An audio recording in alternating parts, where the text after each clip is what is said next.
ये कहानी सुनैना की है।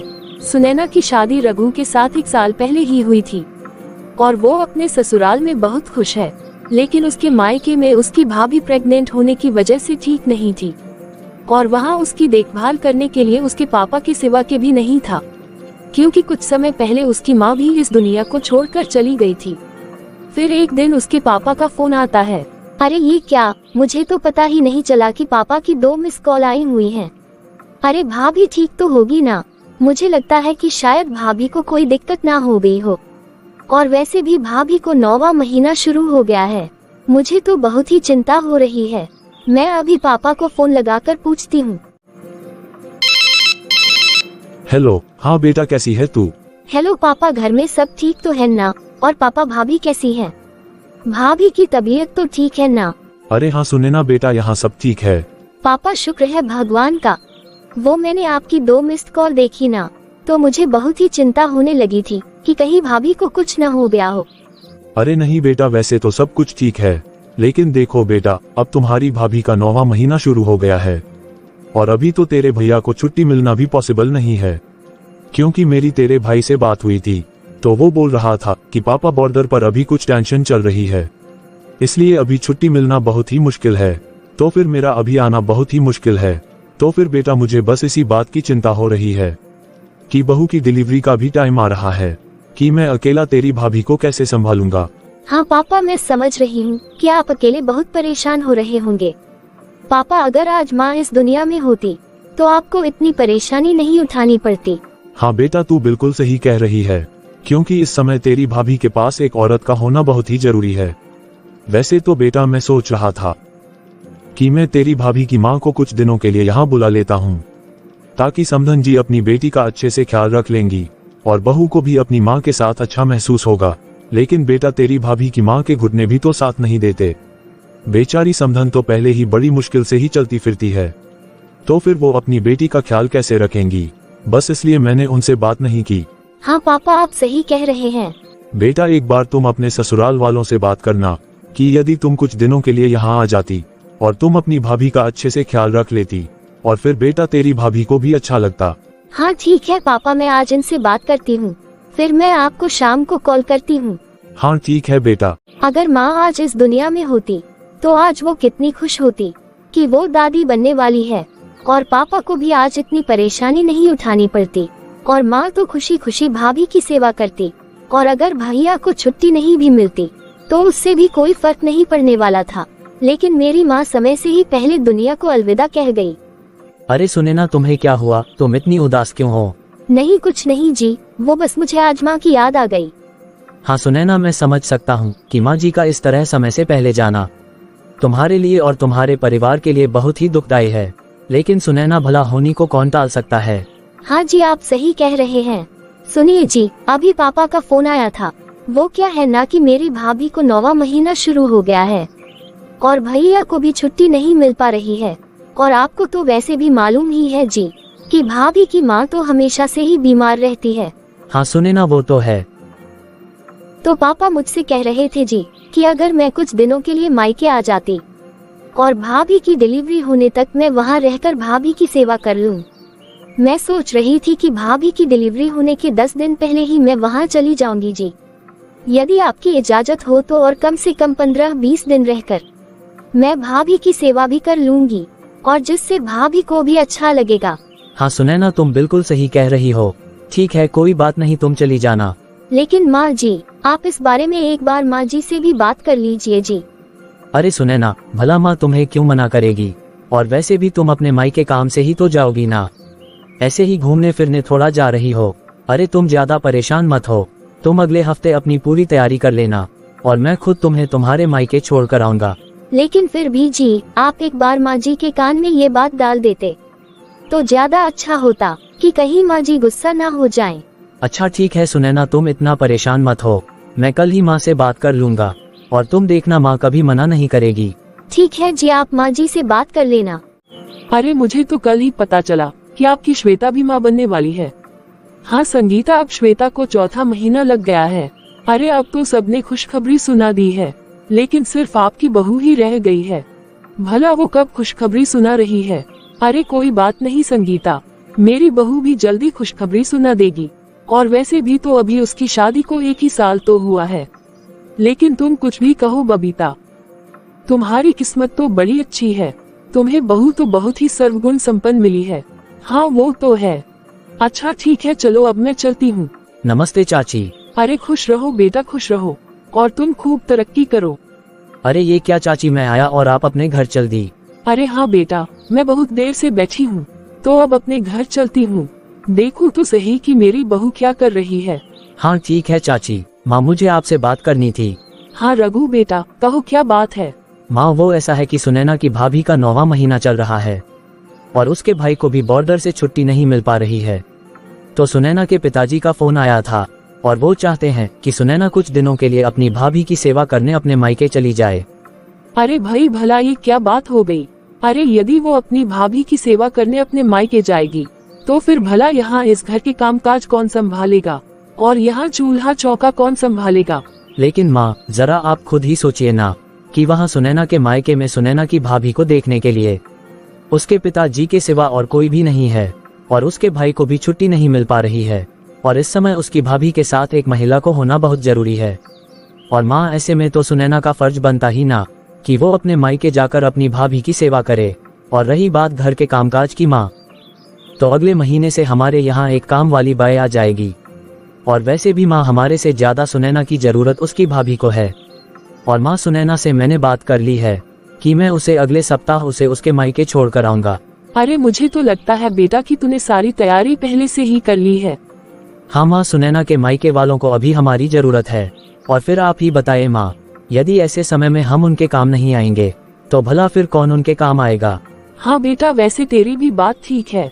तो फिर ठीक है बेटा, यदि तूने काम वाली को लगवा ही दिया है तो फिर तू सुनैना को उसके मायके जाने दे। ठीक है माँ, मुझे आपसे यही आशा थी। अरे अगर सुनैना इतने दिनों के लिए अपने मायके चली जाएगी तो फिर यहाँ तो बड़ी ही दिक्कत हो जाएगी। ऐसे सुनैना को उसके मायके भेजने का मेरा मन तो नहीं था। अरे अगर 1-2 दिन की बात होती तो कोई बात नहीं, लेकिन वो तो कितने ही दिनों के लिए जा रही है। लेकिन अब मैं कर भी क्या सकती हूँ। अब मैं अपने बेटे की बात भी तो नहीं टाल सकती थी ना। चलो ठीक है, अगर जाएगी तो चली जाएगी। फिर थोड़ी देर के बाद, माँ जी आप चलकर खाना खा लीजिए, आपकी दवाई का टाइम हो गया है। हाँ अभी खा लूंगी। वैसे बहू तेरी भाभी को कौन सा महीना चल रहा है। वो माँ जी भाभी को 9वां महीना चल रहा है और डॉक्टर ने डिलीवरी की 15 दिन बाद की डेट दी है। अच्छा ठीक है बहू, मेरी रघु से बात हो गई है। तुम अपने मायके चली जाना, रघु तुम्हें तुम्हारे मायके छोड़ आएगा। लेकिन देखो बहू, कहीं तुम अपने मायके जाके अपने ससुराल को भूल मत जाना। तुम्हें जल्दी से वापस आकर अपने ससुराल की सारी जिम्मेदारी पहले जैसे ही उठानी है। अरे माँ जी, भला मैं अपने मायके के लिए अपने ससुराल को कैसे भूल सकती हूँ। आप चिंता मत कीजिए माँ जी, मैं जल्दी ही वापस आ जाऊंगी और हमेशा की तरह ही अपनी सारी जिम्मेदारियाँ फिर से उठा लूंगी। फिर कुछ देर बाद, अरे आज तो मेरी बिटिया रानी का फोन ही नहीं आया। चलो कोई बात नहीं, मैं ही उसे फोन लगाकर बात कर लेती हूँ। हेलो। हाँ माँ। हेलो, तू कैसी है बिटिया। हाँ माँ मैं अच्छी हूँ, और माँ मैं कल ही अपने मायके आ रही हूँ। ऐसे अचानक, अरे क्या हुआ बेटा, कहीं तेरे ससुराल में कोई बात तो नहीं हो गई ना बेटा। अरे नहीं माँ, तुम घबरा क्यों रही हो, ऐसी तो कोई बात नहीं है। लेकिन माँ आपको तो मेरे ससुराल का हाल मालूम ही है, इसलिए आपके दामाद जी चाहते हैं कि मैं अभी से ही अपने मायके में आ जाऊं और वहां आकर खूब आराम करूं, क्योंकि ना माँ वो मेरी प्रेगनेंसी में कोई रिस्क नहीं लेना चाहते हैं। फिर तो ठीक है बेटा, मैं तो फालतू में ही घबरा गई थी। ठीक है बेटा, फिर तो तू खुशी खुशी आ जा। ठीक है माँ, मैंने तो आज से ही पैकिंग शुरू कर भी दी है। हाँ ठीक है बेटा। और माँ आप भाभी से कह करना मेरे लिए वो सारे सूखे नाश्ते बनवा दीजिए जो मुझे चाय के साथ खाना पसंद है। हाँ ठीक है बेटा, तू आ तो जा। तुझे जो कुछ भी खाना है मैं वो सब कुछ तेरी भाभी से बनवा दूंगी। ठीक है माँ, अब मैं फोन रखती हूँ। चलो अच्छा है। अरे अगर बहू मायके जा रही है तो क्या हुआ, अरे बेटी भी तो अपने मायके आ रही है। अब मेरा भी समय बड़े अच्छे से कटेगा। सुने ना बहू, ओ सुने ना बहू। जी माँ जी। बहू कल ना तेरी नंद आ रही है, तो उसे जो भी सूखे नाश्ते पसंद है ना, तो तू अपने मायके जाने से पहले ना वो सारे नाश्ते तैयार कर देना। जी माँ जी, ये तो बहुत ही खुशी की बात है कि दीदी आ रही हैं। माँ जी अब तो आप ही यहाँ अकेले नहीं रहेंगे। और माँ जी आप चिंता मत कीजिए, दीदी को जो भी पसंद है ना, मैं वो सब कुछ बना दूंगी। हाँ ठीक है बहू। सबसे पहले तो आज मैं दीदी के कमरे की सफाई कर देती हूँ। वैसे भी दीदी को डस्ट से सख्त एलर्जी होती है, इसलिए जब दीदी यहाँ आएंगी ना तो उन्हें कोई भी परेशानी ना हो, इसलिए मैं आज इस कमरे की अच्छी तरीके से सफाई कर देती हूँ। और अब तो वैसे भी दीदी माँ बनने वाली हैं, अब तो दीदी को और भी ज्यादा देखभाल की जरूरत है। वैसे कितनी अच्छी बात है कि माँ जी ने मुझे मेरे मायके जाने की इजाजत दे दी, वरना मुझे तो डर ही लग रहा था कि इतने दिनों के लिए माँ जी मुझे जाने भी नहीं देगी या नहीं। अरे मैं भी भला ये क्या सोचने बैठ गई। अरे मुझे जल्दी जल्दी कमरे की सफाई करनी है, फिर उसके बाद मुझे दीदी के लिए सूखा नाश्ता भी तो बनाना है। अरे रात के 11 बज गए हैं, लेकिन अभी भी सुनैना की रसोई का काम ही खत्म नहीं हो रहा है। सुनैना, सुनैना। हाँ जी, क्या हुआ जी? अरे यार अब तुम बस भी करो, अब तो रात के 11 बज गए हैं और तुम कितना काम करोगी? तुम्हारा काम तो खत्म होने का नाम ही नहीं ले रहा है। अब तुम सो जाओ। नहीं जी, वो ना मैं दीदी के लिए नाश्ता तैयार कर रही हूँ, कल दीदी यहाँ आ रही है ना। अरे तो फिर क्या हुआ, अब वो एक ही दिन में इतना सारा नाश्ता तो नहीं करेगी ना। अभी तुम आराम से सो जाओ और फिर बाकी का कल को बना लेना। अरे नहीं नहीं जी, मेरे पास समय भी तो नहीं है ना, क्योंकि वैसे ही 3 दिनों के बाद तो मुझे भी अपने मायके जाना है, इसलिए ही तो मैं जल्दी जल्दी सारा काम खत्म कर रही हूँ जी। आज मैं दीदी का सारा काम खत्म कर दूंगी और कल को मांझी और बाबूजी का काम खत्म कर दूंगी, और फिर परसों आपका सारा काम भी तो खत्म करना है जी।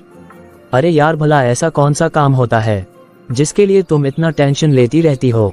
हाँ जी, भला आपको क्या मालूम कि मुझे कितना काम होता है। अभी मांझी और बाबूजी के सारे कपड़े धोकर मुझे उन्हें प्रेस करके उनके कबोर्ड में जमा कर रखना है, फिर उनकी सारी दवाएं एक कागज में लिखकर टेबल में व्यवस्थित करके जाना है, क्योंकि माँ जी और बाबूजी को दवाई तो शुरू से मैं ही देते आई हूँ ना, इसलिए उन्हें अच्छे से मालूम ही नहीं है कि उन्हें कब कौन सी दवाई लेनी चाहिए। इसलिए मैं कागज पर लिखकर सारी दवाइयों के ऊपर एक पर्ची चिपका दूंगी कि जिससे उन्हें पता लग जाए कि उन्हें कब कौन सी दवाई लेनी है, तो इससे उन्हें भी सहूलियत हो जाएगी। अच्छा ठीक है यार, तुम्हें जो करना है जल्दी से कर लो और तुम आराम से समय से सो जाओ। अगर तुम्हारी थकावट उतरेगी तभी तो तुम कल को भी काम कर पाओगी ना। हाँ ठीक है जी, बस थोड़ी देर में ही मेरा काम खत्म हो जाएगा, फिर मैं भी सो जाऊंगी जी। फिर सुनैना खुशी खुशी घर के कामकाज में जुट जाती है। वो नहीं चाहती कि उसके मायके जाने के बाद उसके ससुराल में किसी को भी कोई भी परेशानी हो। और दूसरे दिन जब सुनैना की नंद अपने मायके आती है, मम्मी देखिए आपकी बिटिया आ गई। अरे श्वेता बेटा, तुम आ गई। प्रणाम मम्मी जी। खुश रहो बेटा, खुश रहो। अरे तुम लोग खड़े क्यों हो, आओ बैठो ना। अरे सुनैना बहू, ओ सुनैना बहू, अरे भाई जल्दी से चाय पानी लेकर आओ। देखो ना दामाद जी और श्वेता आए हैं। जी माँ जी, अभी आए। और आप कैसे हैं दामाद जी? जी सब बढ़िया है माँ जी। वो क्या है ना माँ जी कि श्वेता वहाँ पर छोटी छोटी बातों की बहुत ज्यादा ही टेंशन ले लेती है, और वैसे भी डॉक्टर ने श्वेता को टेंशन लेने से मना किया है, क्योंकि ऐसे बच्चे की सेहत पर असर पड़ेगा। इसलिए मैंने सोचा कि अगर श्वेता यहाँ रहेगी तो हमेशा खुश ही रहेगी, बस इसलिए ही मैं इसे यहाँ छोड़ने आया हूँ।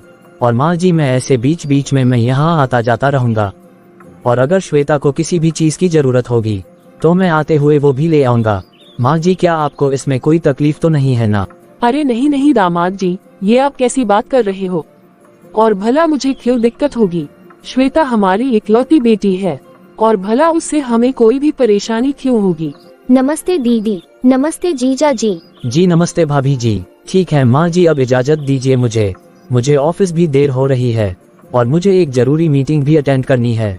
अरे नहीं नहीं दामाद जी, भला आप ऐसे कैसे जाओगे? कम से कम आप कुछ खा पी कर तो जाओ।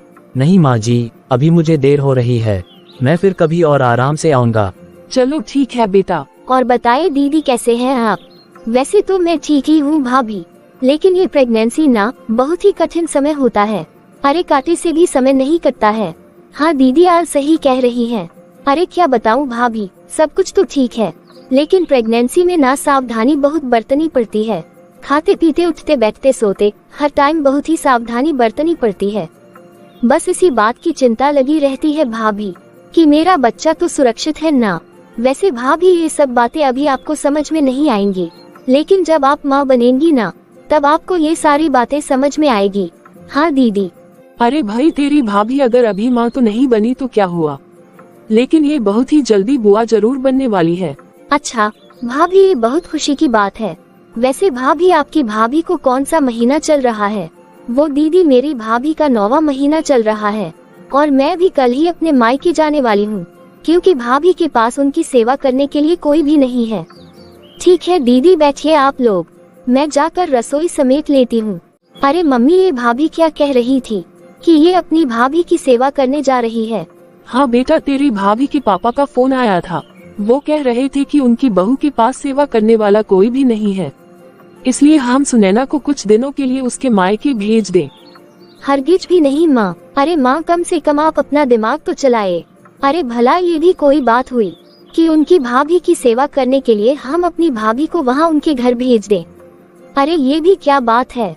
और ये भी क्या बात हुई मम्मी की जब से भैया की शादी हुई है तब से मैं देख रही हूँ कि भाभी के पापा को ना बिल्कुल भी अकल नहीं है। जैसे ही जब थोड़ा सा भी कुछ काम आन पड़ा कि तुरंत अपनी बेटी को फोन करके बुलवा लेते हैं। और माँ, इस तरह से बार बार अपने मायके जाना, ये भी कोई अच्छी बात है क्या? और जब तक भाभी की माँ इस दुनिया में थी तब तक तो फिर भी समझ में आता था, लेकिन अब जब माँ ही नहीं है तो फिर भाभी बार बार अपने मायके क्यों जाती है? और वैसे भी माँ, मायका तो माँ से ही होता है ना, तो फिर भाभी का इतनी बार मायके जाना कुछ ठीक नहीं है माँ। और आप मुझे एक बात बताए कि आज आपके हाथ पैर चल रहे हैं, तब तक तो ठीक है कि भाभी दौड़ दौड़ कर अपने मायके जाए और अपने मायके में किसी की भी सेवा करें, लेकिन कल को यदि आपके हाथ पैर नहीं चलेंगे और तब भी भाभी की ऐसी ही आदतें बनी रहेगी, तो फिर माँ आप ही बताए कि क्या कल को आप भाभी को मना करेंगे? और तो क्या भाभी आपकी बात मानेगी? माँ, भाभी आपकी बात कभी नहीं मानेगी। और दूसरी बात, अब आप खुद ही देखिए कि यहाँ भाभी की नंद आई हुई है, तो भाभी अपनी नंद की सेवा करना छोड़ अपनी भाभी की सेवा करने अपने मायके जा रही है। क्या ये शोभा देता है माँ? ठीक है, अगर ऐसी बात है तो आप अपनी बहू को उसके मायके जाने दे रहे हो ना, तो फिर मैं भी अपने ससुराल वापस चली जाऊंगी और जैसे भी रहूं मैं अपने ससुराल में ही समय काट लूंगी।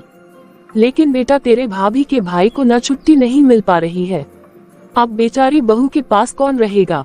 क्यों, भाभी की जो भाभी है, क्या उनके मायके में कोई मौसी काकी दादी कोई भी नहीं है क्या? अरे माँ, उनके मायके में उनका कोई रिश्तेदार तो होगा जो वहाँ आकर उनकी सेवा कर दे। ऐसे भाभी को वहाँ जाने की क्या जरूरत है? और देखिए माँ, मुझे भी 4था महीना चल रहा है और डॉक्टर ने मुझे सख्त मना किया है कि मैं ज्यादा चलना फिरना या खड़े रहना या घर का कोई काम काज न करूं, वरना कल को कोई ना कोई प्रॉब्लम बन सकती है। वैसे तेरा भी कहना ठीक है बेटा। श्वेता, तू बिल्कुल ठीक ही कह रही है। तेरी भाभी को इतने दिन पहले जाकर रहने की जरूरत क्या है? और वैसे भी तो आजकल डिलीवरी प्राइवेट हॉस्पिटल में होती है और वहाँ तो पहले से ही सारी फैसिलिटी होती है। हाँ माँ, अरे मेरी तो बहुत बड़ी मजबूरी है कि मैं वापस अपने ससुराल भी नहीं जा सकती, वरना मेरे ससुराल वाले क्या कहेंगे कि तू तो यहाँ से बड़ा ही टशन मार कर गई थी कि मेरी भाभी मेरी बहुत ही सेवा करेगी, मेरी माँ तो मुझे अपने हाथों में रखेगी। और अब क्या हुआ? आखिर लौट कर तो यही आ गई ना। अब तू ही बता बेटा, मैं क्या करूँ? मेरा तो दिमाग काम ही नहीं कर रहा है। अरे ना जाने मैंने कैसे तेरी भाभी को हाँ कह दिया था कि कोई बात नहीं, तू अपने मायके चली जा। अरे तो इसमें इतना सोचना क्या है माँ? अब जैसे आपने हाँ कहा था वैसे ही आप ना कह दीजिए। और वैसे भी इस घर में आपकी बात कोई टाल सकता है क्या? वो तो ठीक है बेटा, लेकिन इस तरह से एकाएक ना कहना कुछ ठीक नहीं होगा। मैं आज तो तेरी भाभी से कुछ नहीं कहूँगी, वरना तेरी भाभी सोचेगी कि आज ही तू आई है और आज ही मैंने उसे मायके जाने के लिए मना कर दिया। इस विषय में मैं कल अपने बेटे से बात कर लूंगी। हाँ ठीक है माँ। और चल बेटा, अब तू चलकर आराम कर ले, और तुझे डॉक्टर ने ज्यादा टेंशन लेने को भी तो मना किया है ना। हाँ ठीक है माँ। फिर दूसरे दिन सुबह सुनैना अपने मायके जाने वाली होती है और यही सोचकर सुनैना मन ही मन बहुत खुश होती है। अरे वाह, क्या बात है सुनैना, आज तो तुम्हारी खुशी का कोई भी ठिकाना नहीं है। अरे भला क्यों ना खुश रहूं जी, आखिर मैं अपने मायके जो जा रही हूँ। ठीक है सुनैना, अभी तो मैं अपनी दुकान जा रहा हूँ, तुम अपनी पूरी तैयारी कर लो, फिर मैं 2 घंटे के बाद आऊँगा। और फिर तुम्हें खुद तुम्हारे मायके छोड़कर आऊंगा। ठीक है जी, मैं अपनी पूरी तैयारी करके आपका वेट करूंगी। लेकिन देखिए जी, आप 2 से 3 घंटे मत कीजिएगा। मुझे मेरे मायके समय पर और थोड़ा जल्दी पहुंचना है। अरे हाँ ठीक है, मैं 2 घंटे बाद आता हूँ। फिर सुनैना घर के सारे काम जल्दी जल्दी निपटा देती है और जल्दी से अपनी पैकिंग में जुट जाती है। लेकिन बेचारी सुनैना को कहाँ पता था कि उसकी सास और ननन के बीच में तो कुछ और ही खिचड़ी पक रही है। इन्होंने तो कहा था कि ये 2 घंटे में आ जाएंगे, लेकिन अब तो 2 की जगह 2.5 घंटे हो गए हैं। लेकिन अभी तक ये दुकान से आए ही नहीं हैं। और मैंने तो घर का सारा काम भी कर लिया है और मैंने अपनी सारी पैकिंग भी कर ली है और मैं कब से इनकी वेट कर रही हूँ। पता नहीं ये कहाँ रह गए हैं। और ऊपर से ये फोन भी नहीं उठा रहे हैं। अब मैं क्या करूँ, मेरे से तो इंतजार भी नहीं हो रहा है। मैंने सुबह पापा को भी बता दिया है कि आज मैं आने वाली हूँ। वो भी तो मेरे इंतजार में ही बैठे होंगे। मैं बाहर ही जाकर इनका वेट करती हूँ। हो सकता है कि ये आ ही रहे होंगे। ये अभी तक क्यों नहीं आए और ये कहाँ रह गए होंगे। मुझे तो अब बहुत ही टेंशन होने लगी है। नहीं माँ प्लीज आप ऐसा मत बोलिए। अरे ये क्या, इनकी आवाज तो मांझी के कमरे से आ रही है। जरा जाकर देखूं तो कि ये मांझी के कमरे में क्या कर रहे हैं। मैं पागलों की तरह इनका इंतजार कर रही हूँ और ये मांझी के कमरे में जाकर बैठे हैं। अरे सुनैना ने ये क्या तमाशा लगा रखा है। इसे बार बार मायके जाना होता है। जब देखो तब इसे इसके मायके जाना रहता है। अरे हम तो कभी भी इससे बार बार अपने मायके नहीं गए। और वैसे भी भैया, मैं तो कहती हूँ मायका तो हमेशा माँ से ही होता है। लेकिन अब तो भाभी की माँ इस दुनिया में रही नहीं, तो फिर इस तरह बार बार मायके क्यों जाती है। और अब तो भाभी को अपनी भाभी की सेवा करने जाना है। अरे ये भी कोई बात होती है क्या। अब भैया आप ही बताइए, अब क्या इस घर की बहू अपने मायके में जाकर अपनी भाभी की सेवा करेगी। क्या उनकी भाभी के कोई रिश्तेदार नहीं है जो आकर उनकी भाभी की सेवा करे। और वैसे भी उसकी भाभी की डिलीवरी तो अभी हुई नहीं है और उसकी भाभी की डिलीवरी के लिए अभी बहुत टाइम है। अरे भाभी को तो जरा भी शर्म नहीं आती है कि उनके पापा ने कहा नहीं और वो अपना बैग पकड़कर मायके जाने को तैयार हो गई। श्वेता तुम जरा सोच समझकर बोलो। अरे वो तेरी भाभी है और उम्र में भी तुमसे बड़ी है। अरे तू अपनी बहन को क्यों डांट रहा है। तू मुझसे बात करना। अरे आखिर वो गलत ही क्या कह रही है। तेरी बहन सही ही तो कह रही है कि मायका तो माँ से ही तो होता है ना। और मुझे भी लगता है कि श्वेता बिल्कुल ठीक कह रही है। जब उसकी माँ ही नहीं रही तो फिर इस तरह से बार बार मायके जाना ही क्यों। और मुझे नहीं लगता ये कोई जरूरी काम है कि उसे अपनी भाभी की सेवा करनी है। इसलिए वो 15 दिन पहले ही अपने मायके चली जाए। और वो उम्र में अपनी नन से बड़ी है तो क्या हुआ, तो फिर थोड़ा बड़प्पन उसे भी तो दिखाना चाहिए ना। अरे मुझे तो तुम लोगों ने बेवकूफ बना दिया और मैं भी तुम लोगों की बातों को मानकर तेरी हाँ में हाँ मिला रही थी। अरे बहू के पापा का एक बार फोन आया नहीं कि वो तो बिना सोचे समझे जाने के लिए तैयार हो गई। अरे इतनी अकल तो सुनैना में भी होनी चाहिए कि घर में उसकी नंद आई हुई है और उसे छोड़कर भला वो अपने मायके कैसे जाएगी। अरे बल्कि वो ऐसे जाने का सोच भी कैसे सकती है। लेकिन माँ उसके पापा का फोन आया था और मैंने भी आपसे तो पहले भी बात कर ली थी ना। और आपने भी तो खुशी खुशी हाँ कहा था कि कोई बात नहीं वीके अपने मायके चली जाए। मैंने कहा था का क्या मतलब। तब मैंने बिना सोचे समझे हाँ कह दिया था और अब सोच समझ कर ही ना कह रही हूँ। लेकिन माँ उसके भाई की भी तो नौकरी सरहद पर है ना और उन्हें भी छुट्टी नहीं मिल पा रही है। ऐसे में उसके पापा अकेले कितना परेशान हो रहे होंगे। अरे यहाँ तेरी बहन और माँ परेशान होंगे, वो तो तुझे नहीं दिखता ना। देख बेटा, मैं कुछ नहीं जानती। तू बहू से कह दे कि वो अपनी भाभी की सेवा करने के लिए अपनी भाभी के रिश्तेदारों को बुला ले। हाँ मैं उसे उसके मायके जाने तो जरूर दूंगी, लेकिन अभी तो बिल्कुल भी नहीं। जब उसकी भाभी की डिलीवरी हो जाएगी तब मैं उसे जाने दूंगी। अरे भला ये भी क्या बात हुई कि जब जी मैं आया उठाया फोन और यहाँ फोन कर दिया कि हमारी बेटी को भेज दो। देख मैं कहती हूँ रघु कि तू बहू को साफ साफ मना कर दे और तू अपने ससुर से भी कह देना कि हम अपने घर की बहू को नहीं भेजने वाले हैं। लेकिन माँ आप बात तो समझने की कोशिश कीजिए। देख मैंने तुझे एक बार कह दिया ना, मुझे कुछ न ही समझ में आ रहा है और न ही मैं कुछ समझना चाहती हूँ। बड़ा आया पत्नी का पक्ष लेने वाला। और नहीं तो क्या भाई, माँ बिल्कुल ठीक ही तो कह रही है। आप पहले अपने घर के हालात तो देख लो, फिर आप उसके बाद अपने ससुराल की सोचना। और अब तू ये अपनी पत्नी का पक्ष लेना बंद कर दे और चुपचाप जा और समझा दे अपनी पत्नी को कि उसे अभी अपने मायके जाने की कोई जरूरत नहीं है। सुनैना अपनी सास और नंद की सारी बातें सुन लेती है और उसका मन इस बात से बहुत ही दुखता है कि उसकी सास अपनी बेटी के आते ही बदल गई और उनकी नंद उसके साथ हमेशा ही ऐसे करती है। क्या हुआ जी, आप कुछ तो जवाब दीजिए। अरे कहिए ना जी, कुछ तो कहिए। अरे मेरी बात तो सुनिए। मुझे माफ कर दो सुनैना। आप ऐसे मत कहिए जी, मुझे सब मालूम है जी। मैंने मां जी और दीदी की सारी बातें सुन ली हैं। अब आप ही बताए ना जी कि जब आपने 3 दिन पहले मां जी से बात की थी जाने की, तो मां जी ने खुशी खुशी हाँ कह दिया था, लेकिन दीदी के आते ही मां जी के तो राग ही बदल गए। हाँ सुनैना, मैं जानता हूँ माँ हमेशा श्वेता की ही बात मानती है। लेकिन ये सब मैं कब तक सहूं जी? जब तक दीदी यहाँ रहती है तो दीदी हमेशा ही माँ जी को ना जाने कौन सी पट्टी पढ़ाती हैं कि माँ जी तो एकदम से ही मेरे खिलाफ हो जाती हैं। और जब दीदी वापस अपने ससुराल चली जाती है तो माँ जी का व्यवहार खुद के खुद ही बदल जाता है। पिछली बार भी आपको याद है ना कि जब पापा की अचानक से तबीयत खराब हो गई थी, तब मैंने माँ जी से कहा था कि मेरे पापा की तबीयत ठीक नहीं है और मैं अपने मायके जाना चाहती हूँ। लेकिन तब फिर से दीदी ने कहा था कि मेरे पापा की थोड़ी सी तबीयत ही तो बिगड़ी है, अभी से मुझे मायके जाने की क्या जरूरत है। और फिर ऊपर से मां जी ने भी मना कर दिया था। अब आप ही बताइए जी कि ये सब मैं कब तक सहूं जी? और दीदी हमेशा एक ही बात करती है कि माँ से ही मायका होता है, माँ से ही मायका होता है। क्या माँ के बाद मेरे मायके में मेरे भाभी भैया और पापा नहीं है क्या? हो सके तो आप मुझे माफ कर दीजिए जी, मैं आज बिल्कुल चुप नहीं रहूंगी। अरे सुनैना, तुम कहाँ जा रही हो?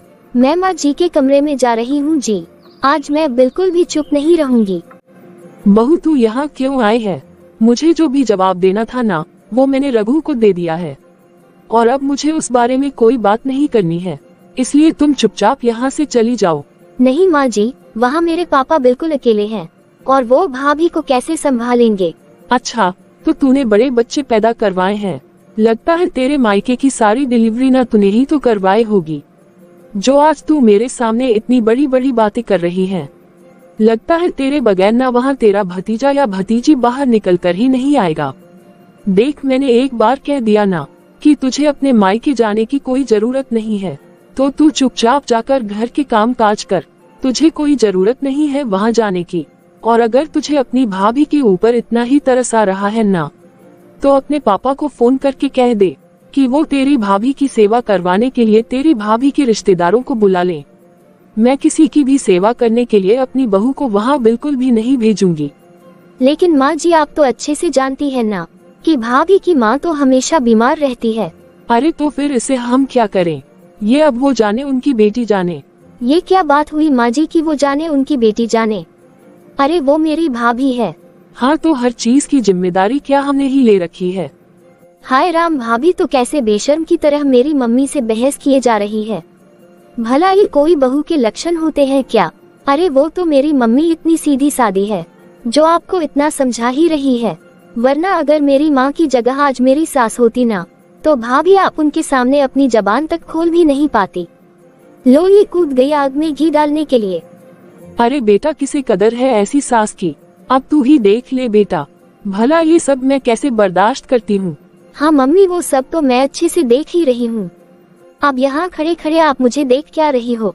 जाओ, जाकर फटाफट सबके लिए चाय नाश्ता बनाओ, मुझे बहुत जोर से भूख लग रही है। और वैसे भी बहू, मुझे लगता है कि यहाँ तेरी नंद आई हुई है ना, तो यहाँ पर तुम्हें अपनी नंद की सेवा करनी चाहिए। और वैसे भी तेरी नंद भी तो प्रेग्नेंट है और वो भी तो डिलीवरी के लिए ही अपने मायके आए है, तो क्या भाभी का फर्ज नहीं बनता कि वो अपनी नंद की सेवा करे? क्या माँ, अब आप खुद ही देख लो, भाभी से अपनी नंद की तो सेवा होती नहीं और भाभी अपनी भाभी की सेवा करने के लिए तैयार है। ये तो ऐसे बता रही है कि जैसे कल ही इसकी डिलीवरी होने वाली है। अभी तो इसका 4था ही महीना चल रहा है और ये अभी से अपनी डिलीवरी करवाने के लिए अपने मायके में आकर बैठ गई है। अरे अब तू क्या खड़ी होकर मन ही मन में हम लोगों को गाली दे रही है? नहीं माँ जी, मैं अभी सबके लिए चाय नाश्ता बनाती हूँ। ये श्वेता दीदी किसी विष की पुड़िया से कम नहीं है और ऊपर से ये यही आकर अपना जहर उगलती है और तब माँ जी भी उनके ही राग में राग मिलाती है। ऐसे तो मांझी हमेशा ही कितनी अच्छी रहती है। अरे लगता है पापा का फोन आ रहा होगा। अरे ये तो पापा का ही फोन आ रहा है। मुझे समझ में ही नहीं आ रहा है कि आखिर पापा से मैं कहूँ तो क्या कहूँ। अरे बेटा तू कब तक आ रही है? तू अभी तक निकली नहीं क्या? आज बहू डॉक्टर के पास गई थी, लेकिन डॉक्टर ने बताया है कि तेरी भाभी के केस में कुछ कॉम्प्लिकेशन है, इसलिए समय से पहले ही डिलीवरी करवानी होगी और तेरी भाभी की डिलीवरी भी सी सेक्शन से होगी। मैं कल ही बहू को हॉस्पिटल में एडमिट करवा दूंगा। अब तू जल्दी से यहाँ आ जा बेटा। मैं अब क्या कहूँ पापा, मैं वहाँ आना तो चाहती हूँ और मैंने आने के लिए अपनी पैकिंग भी कर ली है, लेकिन यहाँ तो मुझे कोई इजाजत ही नहीं दे रहा है कि मैं अपने मायके आकर अपनी भाभी की सेवा करूँ। क्या बेटा समधन जी ने तुझे यहाँ आने से मना कर दिया? हाँ पापा, ऐसे तो उन्होंने पहले हाँ कहा था, लेकिन आज अचानक से उन्होंने मना कर दिया। अब पापा आप ही बताए ना, ऐसे में मैं कैसे आऊँ पापा? ठीक है बेटा तू चिंता मत कर और तू खुशी खुशी अपना घर संभाल। मैं खुद ही सब कुछ देख लूंगा। जैसे तू मेरी बेटी है ना बेटा, वैसे ही बहू भी तो मेरी बेटी ही है ना। मैं सब देख लूंगा, तू चिंता मत कर। ये लोग अच्छी तरीके से जानते हैं कि मेरी भाभी का 9वां महीना चल रहा है और भाभी को मेरी बहुत ही जरूरत है, लेकिन ये लोग कुछ समझते ही नहीं हैं कि भला मेरी भाभी मेरे बारे में क्या सोचेगी कि आज मेरी नंद को मेरी सेवा करनी पड़ेगी। तो इसलिए उन्होंने मायके नहीं आने का बहाना बता दिया और मुझसे हमेशा के लिए मेरा मायका छूट जाएगा। अब भाभी को भी क्या पता कि मेरे साथ मेरे ससुराल में क्या हो रहा है, इसलिए तो भाभी यही सोचेगी कि मैं उनकी सेवा नहीं करना चाहती हूँ, इसलिए मैं मायके नहीं जाने का बहाना बता रही हूँ। एक तो माँ ने पहले ही हमारा साथ छोड़ दिया, लेकिन आज इन माँ बेटी की वजह से मेरा मायका भी छूट जाएगा। फिर दूसरे दिन शाम को। अरे सुनैना मेरी बात सुनो। क्या हुआ जी? अरे बधाई हो सुनैना, तुम बुआ बन गई हो। मुझे अभी अभी तुम्हारे पापा का फोन आया था। क्या? अच्छा सच में जी? मैं अभी पापा को फोन करती हूँ। हेलो हाँ बेटा। हेलो पापा। हाँ बधाई हो बेटा, तुम अपने भतीजे की बुआ बन गई हो। क्या सच में पापा? मुझे तो ये सुनकर बहुत ही खुशी हो रही है। पापा भाभी तो ठीक है ना? हाँ बेटा तेरी भाभी बिल्कुल ठीक है और मैंने तेरी भाभी का ख्याल रखने के लिए तेरी भाभी की मौसी और उनकी बड़ी मम्मी को बुलवा लिया था और वो दोनों अभी भी 10-15 दिन यही रुकेंगे। रुको बेटा, मैं अभी तेरी भाभी से तेरी बात करवाता हूँ। लेकिन पापा हेलो पापा। लो बेटा अपनी भाभी से बात कर लो। हेलो भाभी। हाँ सुनाए नंद रानी जी, कैसी है आप? आप कैसी है भाभी? आप फिक्र मत करो नंद रानी, मेरे लिए मेरी माँ है ना यहाँ पर। मैंने सुना है कि आपके ससुराल वालों ने आपको आने नहीं दिया था, लेकिन कोई बात नहीं, वो लोग आपको शगुन लेने के लिए तो आने देंगे ना, या फिर हम शगुन भी आपके घर पर ही भिजवा दें। हेलो, ये क्या फोन काट दिया भाभी ने? आज मेरे ससुराल वालों की हरकतों के कारण मेरा मायका खत्म हो गया है, क्योंकि मैं अच्छे से जानती हूँ कि भाभी सब कुछ तो भूल जाएगी, लेकिन आज प्रेगनेंसी के दौरान मैंने उनके साथ जैसा व्यवहार किया है भाभी वो कभी भी नहीं भूलेंगी। हाँ वो बात अलग है कि इसके पीछे मेरी मजबूरी जरूर थी, लेकिन भला भाभी ये सब क्यों समझेंगी? सुनैना, ओ सुनैना, अरे तेरे मायके वालों का फोन आ गया क्या? तेरी भाभी को क्या हुआ है? जी माँ जी, भतीजा हुआ है मेरा। ये तो बड़ी अच्छी बात है कि भतीजा हुआ है। अब तो आपको नेक भी बड़ा तगड़ा मिलेगा। आखिर आप इकलौती बुआ जो ठहरी अपने भतीजे की। हाँ क्यों नहीं, अरे इसे जरूर तगड़ा नेक क्यों नहीं मिलेगा। अरे ये इकलौती बुआ जो है, वैसे बहू तेरे पापा के पास उनकी मदद के लिए कौन था? मेरी भाभी की मौसी और उनकी बड़ी मम्मी आई हुई हैं। देखा ना बहू, मैंने तुझे कहा था ना कि कभी भी किसी की वजह से किसी का काम नहीं रुकता है, लेकिन एक तू है जो बेकार मेरी बात का बतंगड़ बना रही थी और तेरी वजह से घर में बेकार में ही अशांति का माहौल छा गया। अब तू खड़ी खड़ी क्या देख रही है? अब जा जल्दी से खाना लगा सबके लिए, सबको बहुत जोर से भूख लगी है। हाँ भाभी जाओ और जल्दी जल्दी से खाना परोसो, मुझे बहुत ही जोर से भूख लगी है। आप तो बड़े ही धीरे धीरे काम करती हैं। वो तो अच्छा है कि अभी मेरी माँ बैठी है, वरना आप तो मुझे कभी पूछेंगे ही नहीं। हाँ दीदी बिल्कुल सही कहा आपने, आपकी मम्मी जब तक है ना तब तक ही आपका मायका है, उसके बाद तो पूछना दूर की बात रही। मैं तो आपकी शक्ल तक भी देखना पसंद नहीं करूँगी। सुनैना, तेरी हिम्मत कैसी हुई जो तू इस तरह से मेरी बेटी से बात कर रही है? अरे ये इस घर की बेटी है और इस घर में इसका बराबर का हिस्सा है। अरे माँ जी, होगा इनका प्रॉपर्टी में बराबर का हिस्सा, लेकिन मैं क्या करूँ? आपकी बेटी ने मेरा मायका तो खत्म करवा दिया ना, और मेरा मायका खत्म करवा कर आपको क्या लगता है कि क्या आपकी बेटी का मायका रह जाएगा? भले ही आप अपनी बेटी को प्रॉपर्टी में से बराबर का हिस्सा दे दीजिए, लेकिन आपकी बेटी मायके के नाम पर बोलने वालों के लिए नहीं तरसेंगी क्या? अरे मेरी बेटी को बददुआ देते हुए तुझे शर्म नहीं आती? अरे माँ जी, जब आप लोगों को ऐसी हरकतें करते शर्म नहीं आई, तो भला मैं ही शर्म क्यों करूँ? क्यों दीदी, सच कह रही हूँ ना मैं। आपने ही ने तो कहा था ना कि जब तक माँ होती है तब तक ही मायका होता है। तो फिर ऐसा तो है नहीं कि आपकी माँ कोई अमृत खाकर आई हो। आखिरकार कभी ना कभी तो उन्हें भी इस दुनिया को अलविदा कहना ही होगा, और आपको तो भविष्य में कभी ना कभी अपने भाई भाभी की जरूरत तो पड़ेगी ही ना। अरे तू कैसे मेरी बेटी से उटपटांग बातें कर रही है? माँ जी, मैं कुछ उटपटांग बात नहीं कर रही हूँ, मैं तो सिर्फ आप लोगों की ही बोली बोल रही हूँ। अरे बेटा, तू बैठा बैठा यहाँ क्या सुन रहा है? देख तेरी बीवी कैसे उटपटांग बातें कर रही है। अरे कहीं ये पागल वागल तो नहीं हो गई है? बेटा तू इसे समझाता क्यों नहीं है, और न ही तू इसे रोक रहा है कि ये कैसे तेरी बहन को इतनी बद्दुआएं दिए जा रही है। सुनैना, क्या तुम होश में तो हो? तुम ये कैसी उल्टी सीधी बातें कर रही हो? जब माँ जी और दीदी मुझे इतना कुछ बोल रही थी, तब तो आप क्यों नहीं कुछ भी बोले? तब तो आप बिल्कुल चुप थे। तब तो आपसे अपनी माँ और बहन से कुछ भी बोला नहीं गया। तो फिर आप आज क्यों बोल रहे हैं? आज भी आप चुप ही रहिए ना, और आप चाहे माने या ना माने, लेकिन अब आपके परिवार वालों के खिलाफ ना मेरे अंदर नफरत भर चुकी है। इन लोगों के लिए अब मेरे अंदर कोई प्यार नहीं रहा। इन लोगों की वजह से आज मुझसे मेरा मायका छिन गया है। देख बेटा देख, अरे तूने इसे कितना सिर चढ़ा रखा है। ये बोलने से पहले कुछ भी सोच तक नहीं रही है। लगता है ये सुनैना ना अब मेरी बेटी से जलने लगी है। मैं तो कहती हूँ बेटा कि तू इसे इसके पापा के पास छोड़ कर आ, फिर देखना अपने आप इसकी अकल ठिकाने आ जाएगी। आप मुझे एक बात बताइए माँ, आखिर इसमें सुनैना की गलती ही क्या है? आपने और श्वेता ने जिस तरह की हरकतें सुनैना के साथ की हैं, उसके बाद भी आप उससे क्या चाहती हैं कि वो आपकी इज्जत करे? अरे माँ, इसकी जगह अगर कोई और औरत होती तो वो उसी समय आपसे लड़ झगड़ पड़ती, लेकिन बेचारी सुनैना ने तो इतने दिनों के बाद आज आप लोगों को जवाब दिया है, वो भी तब जब सुनैना की भाभी ने उसे फोन पर इतना सुनाया। देखो माँ, आप मेरी बात मानो, सुनैना कुछ भी गलत नहीं कर रही है। आप अपनी बहू के मन में अपने लिए इतनी नफरत मत भरो कि कहीं ऐसा न हो कि वो आने वाले वक्त में आपकी बेटी का मायका ही खत्म कर दे, और साथ ही साथ में माँ, आप भी अपनी सेवा करवाने के लिए आप भी तरस जाएंगी, तब भी आपकी बहू आपकी सेवा नहीं करेगी। इसलिए प्लीज आप अपनी बहू के मन में इतनी नफरत मत भरो, इससे सिर्फ आप लोगों का ही नुकसान है। माँ, मैं अब तक तो कुछ भी नहीं बोला, लेकिन अब मुझे समझ में आ रहा है कि इसमें सुनैना की कोई गलती नहीं है। इसमें सारी की सारी गलती सिर्फ और सिर्फ श्वेता की ही है। सुनैना, तुम जाकर अपना सामान पैक करो, मैं अभी तुम्हें तुम्हारे मायके छोड़कर आता हूँ, और तुम जितने भी दिन हो सके तुम अपनी भाभी की खूब अच्छे तरीके से उनकी सेवा करना। जी ठीक है। अरे बेटा, तू ये क्या बोल रहा है?